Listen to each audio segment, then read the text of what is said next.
মাধ্যমিক পাশে জব, সেটা হচ্ছে এসএসসি এমটিএস, তাও আবার সেন্ট্রাল গভর্নমেন্টের। এবং আজকে যে ভিডিওটা নিয়ে এসেছি সেটা দেখলে অনেকেই হয়তো অবিশ্বাস করবে যে প্রথমবারই সিলেকশন পাক্কা। এটা তো অনেকের মনেই সন্দেহ হয়ে যাবে যে প্রথমবারে বা একবারে সেটাকে সিলেকশন করা পাওয়া যাবে, অর্থাৎ আমি প্রথমবার অ্যাটেম্প করছি, এইবারই কি সিলেকশন পাক্কা? অথবা অনেকজন এভাবে চিন্তা করছে, স্যার আমি তো অনেকবার দিয়েছি, তাহলে কি এই ভিডিওটা আমার জন্য নয়? সবার জন্য এই ভিডিওটা। যদি এবারে 2025-এ তোমরা ক্র্যাক করতে চাও, স্বভাবতই মনে হতে পারে যে স্যার অনেকে দুবার তিনবার পাঁচবারে পাচ্ছে না, আমরা কি করে প্রথমবারে পাবো? দেখো, এরকম ঘটনা তো আমরা অনেক শুনেওছি যে একবার অ্যাটেম্পটে সে সিজিএল বার করেছে, একবার অ্যাটেম্পটে ইউপিএসসি বার করেছে। তাহলে আমরা কেন একবার অ্যাটেম্পটে এমটিএস বের করতে পারবো না? এটাও সম্ভব, এটাও সম্ভব আমাদের কাছে, যদি আমরা একটা প্রপার স্ট্র্যাটেজিতে চলি, যদি আমরা সেই স্ট্র্যাটেজিটাকে মেনটেন করি এবং সেটাকে রেগুলারিটি দিই।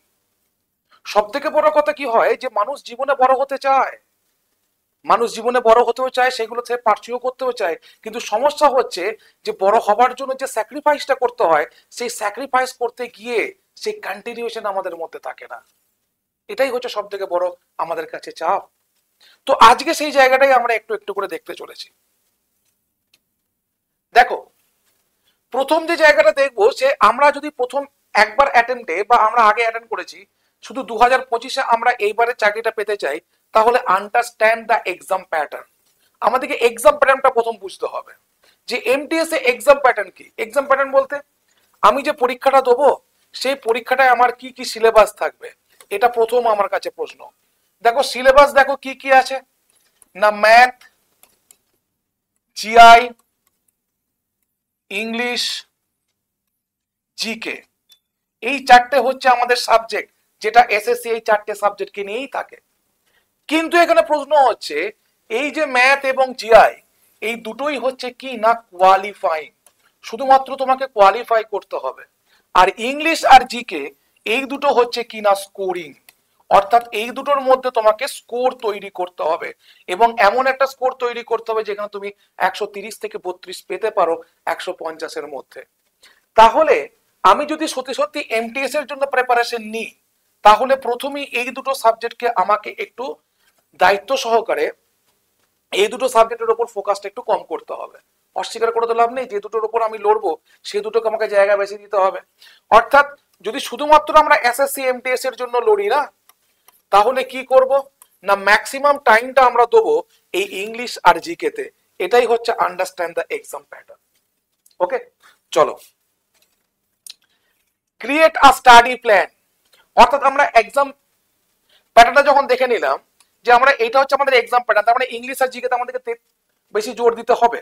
তো সেক্ষেত্রে আমরা কি করলাম না, ক্রিয়েট আ স্টাডি প্ল্যান করব। এই স্টাডি প্ল্যানে যদি মনে করো আমি সকাল থেকে রাত পর্যন্ত 8 আওয়ার্স সময় দিই, এই 8 আওয়ার্স এর মধ্যে 6 to 7 আওয়ার্স থাকবে কি না ইংলিশ আর জিকে। যেহেতু এখানেই তোমাকে বাজিমাত করতে হবে, যেহেতু এখানেই তোমাকে কি করতে হবে, বাজিমাত করতে হবে। জাস্ট ওই দুটো সাবজেক্টকে পড়তে হবে এই কারণে যে তোমাকে কোয়ালিফাই করতে হবে। উইদাউট কোয়ালিফিকেশন তুমি খাতাটা দেখা হবে না। কিন্তু কোয়ালিফাইয়ের জন্য যারা জেনারেল তাদের জন্য 30%, যারা ওবিসি তাদের জন্য 25%, আর যারা এসসি এসসি তাদের জন্য 20% পেতে হবে। তাহলে এই ক্রিয়েট আ স্টাডি প্ল্যানের মধ্যে সব থেকে বেশি জায়গা, অর্থাৎ 80% জায়গা জুড়ে আমার কি থাকবে, 80% জায়গা জুড়ে থাকবে আমার ইংলিশ এবং জিকে, যেখানে আমার সিলেবাস ওয়াইজ কনসেপচুয়াল প্র্যাকটিস এবং মক টেস্ট সবকিছুই আমি প্র্যাকটিস করতে পারবো। সেই সময় কিন্তু আমাকে দিতে হবে। বেশ, 3 নম্বর জায়গাটা gather the right study material. সব থেকে বড় প্রবলেম হয় আমাদের কোথায় জানো, সেটা হচ্ছে যে আমরা যখন কোনো একটা পরীক্ষা আসে, যে যেখান থেকে পারে মেটেরিয়াল কালেক্ট করতে শুরু করে, এই বইটা আমার খুব দরকার, ওই বইটা আমার খুব দরকার, সেই বইটা আমার খুব দরকার।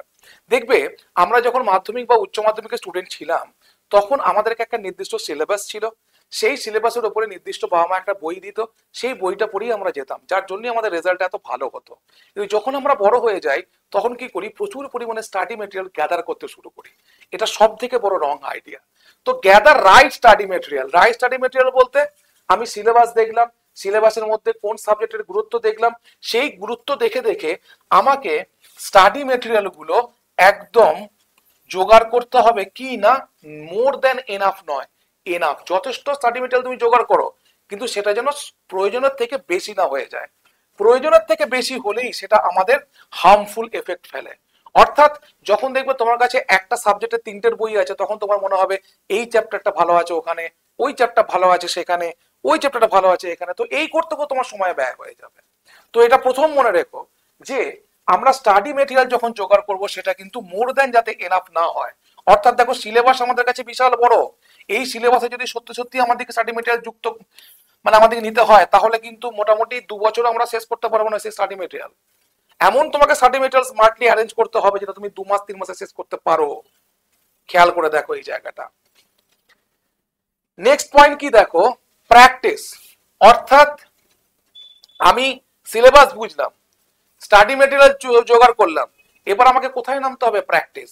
কারণ হচ্ছে যে একটা এক্সাম পেতে গেলে, বিশেষ করে এসএসসির মতো এক্সাম পেতে গেলে আমাকে যদি 3টে জিনিসের উপর আমাদেরকে যেতে হয়, একটা হচ্ছে কি বলতো না, কনসেপ্টের ওপর, 2 নাম্বার হচ্ছে প্র্যাকটিসের ওপর, 3 নাম্বার হচ্ছে যে কি না রিভিশনের ওপর, 3 নাম্বার কি না রিভিশনের ওপর। তো এরপরে দেখো, যদি কনসেপ্টে আমরা 30% সময় দিই, প্র্যাকটিসে যদি আমরা 70% সময় দিই, তো তাহলে কত হচ্ছে না, 100% আমার হয়েই যাচ্ছে। তাহলে আমার রিভিশনের সময় কি থাকবে, রিভিশনের সময় 0। রিভিশন যদি তুমি না করো তাহলে কিন্তু পরীক্ষা দিয়ে কোনো লাভ নেই, তোমার রেজাল্ট সেই নিটফল 0ই হবে। তোমার নিটফল কত হবে না, 0ই হবে। অর্থাৎ কনসেপ্ট এবং প্র্যাকটিসটাকে আমি এক জায়গায় রাখবো এবং রিভিশনটাকে আলাদা করে রাখবো। অর্থাৎ যতটা আমি কনসেপচুয়াল পড়লাম বা প্র্যাকটিস করলাম, সেটাকে আমি রিভিশন দেবো আমার নিজের আলাদা সময় নিয়ে। অর্থাৎ এদের মধ্যে পার্সেন্টেজে সেটাকে ভাগ করব না। বুঝতে পেরেছো? অর্থাৎ আমি যদি সকাল থেকে 7 ঘন্টা পড়ি, রিভিশনের জন্য 2 ঘন্টা আমায় রাখতেই হবে, বাকি তুমি 5 ঘন্টায় কি পড়লে ইট ডাজন্ট ম্যাটার, কিন্তু রিভিশনের জন্য একটা সময় আমাকে রাখতেই হবে। ঠিক আছে, বেশ, চলো, এটা গেল প্র্যাকটিস। এবার হচ্ছে কিছু স্মল টিপস তোমাদের জন্য, যে আমি যদি প্রথমবারই আমাকে ক্র্যাক করতে হয় তাহলে কিছু স্মার্ট চয়েস আমার প্রয়োজন, জীবনের প্রয়োজন আছে। সেই জীবনের স্মার্ট চয়েস কি না, স্টার্ট আর্লি। সব থেকে বড় কথা, আমি তোমাদেরকে অনেকদিন ধরেই বলছি যে আমাদের এটি দেরি হয়ে গেছে, কিন্তু তোমাদের দেরি হলেও এসএসসি তোমাদের কাছে আশীর্বাদ করে দিয়েছে কি না, তোমার কাছে অনেকটা সময় চলে এসছে এমটিএস এর।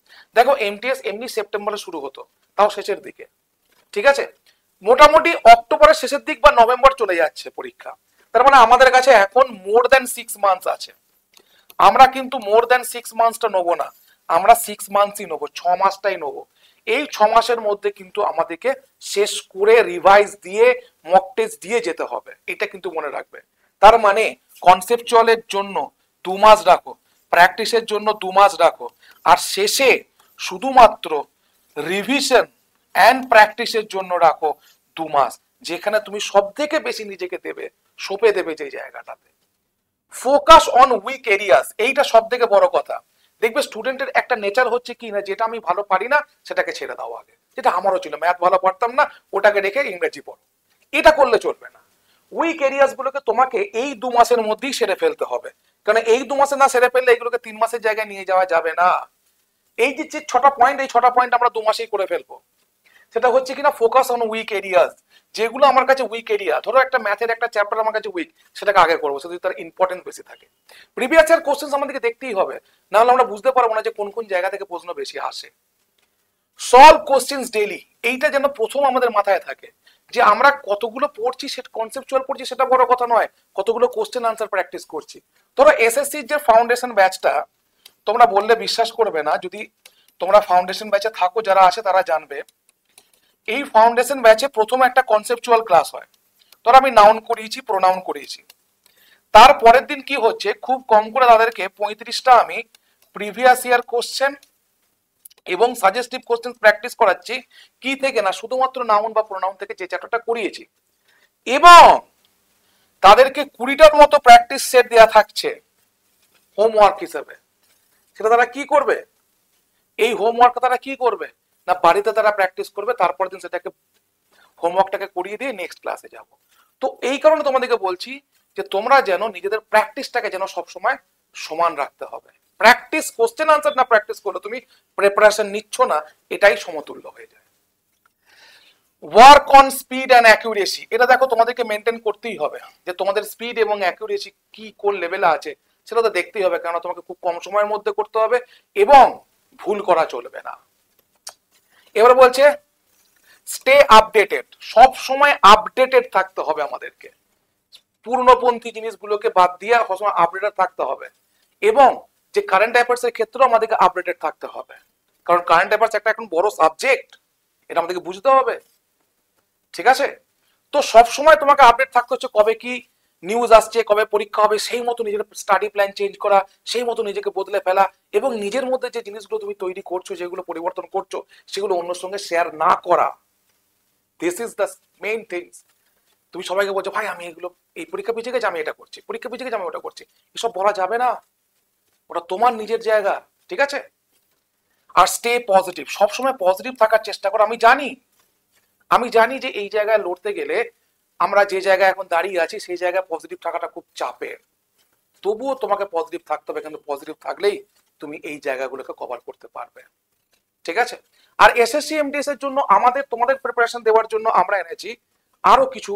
দেখো, পরীক্ষার সিলেবাস ভালোভাবে বুঝে নিয়ে তোমাকে পড়তে হবে, একটি ভালো পরিকল্পনা তোমাকে তৈরি করতে হবে, বেসিক কনসেপ্ট পরিষ্কার করতে হবে, বেসিক কনসেপ্ট পরিষ্কার করার পর যেটা থাকবে, পরীক্ষার ধরন বুঝতে হবে, একটি ভালো পরিকল্পনা তৈরি করতে হবে, বেসিক, এটা তো বললাম তোমাদেরকে।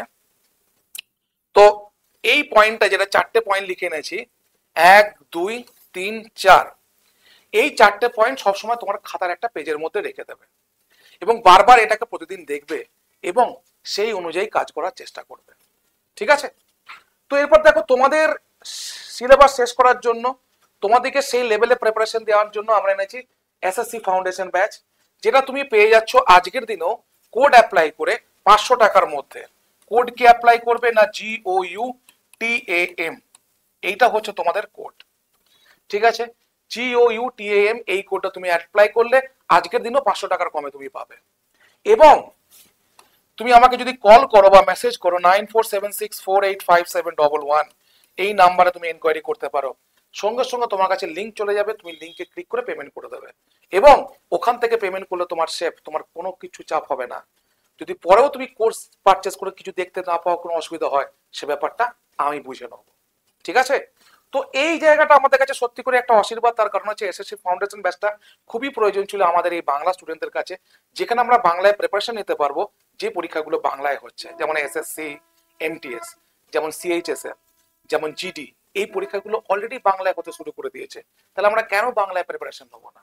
যত আমরা বাংলায় প্রিপারেশন নেবো, তত আমরা নিজের মাতৃভাষা শিখতে পারবো এই প্রিপারেশন গুলোকে। তাহলে জিকে এবং ইংলিশ, এই দুটো সাবজেক্টকে কিন্তু ভালোভাবে তোমাদেরকে তৈরি করতে হবে। ঠিক আছে, এবং এর জন্য ইংলিশে যে জায়গাটা তোমাদেরকে দিয়েছি, সেই জায়গাটা হচ্ছে কিরকম বলতো, এটা তোমাদেরকে একটু আগে আলোচনা করলাম, যে এই ইংলিশে তুমি যদি করো, তাহলে এসএসসি তোমার সিএইচএসএল এমটিএস দেখতে হবে না, তোমাকে অটোমেটিক বেরিয়ে যাবে। কিন্তু যেটা প্রথম প্রয়োজন, সেটা হচ্ছে এই পয়েন্টগুলো, এইগুলো মনে রেখে তোমাকে প্রিপারেশনটা নিতে হবে। কোনো জিনিস এমন কিছু করবে না যেটা তোমার কাছে লোড বেশি নিয়ে নাও, এমন কোনো জিনিস করবে না যেটা তোমার কাছে চাকরি পাওয়াটাকে, যেটা তোমাদেরকে দূরে ছেড়ে যেতে পারে। যেমন ধরো বেশি বেশি স্টাডি মেটেরিয়াল, যেমন ধরো নেগেটিভ মাইন্ড, এইগুলো আমাদেরকে পরীক্ষা থেকে দূরে সরিয়ে যেতে পারে। 6টা মাস আমরা এমন ভাবে নিজেদেরকে প্রস্তুতি নিতে পারবো, যাতে আমরা 6 মাস পরে একটা সত্যি সত্যি সুদিন দেখতে পারি। আজকের ক্লাস এ পর্যন্তই। যদি ভিডিও ভালো লাগে তাহলে একটা লাইক এবং শেয়ার চাই। আর 2 নম্বর কথা হচ্ছে যে যদি এরপরেও কোনো কোয়ারি থাকে, অবশ্যই কমেন্ট সেকশনে করো, আমি তোমাদের কোয়ারি পূরণ করার জন্য প্রস্তুত। Thank you so much for watching the sessions.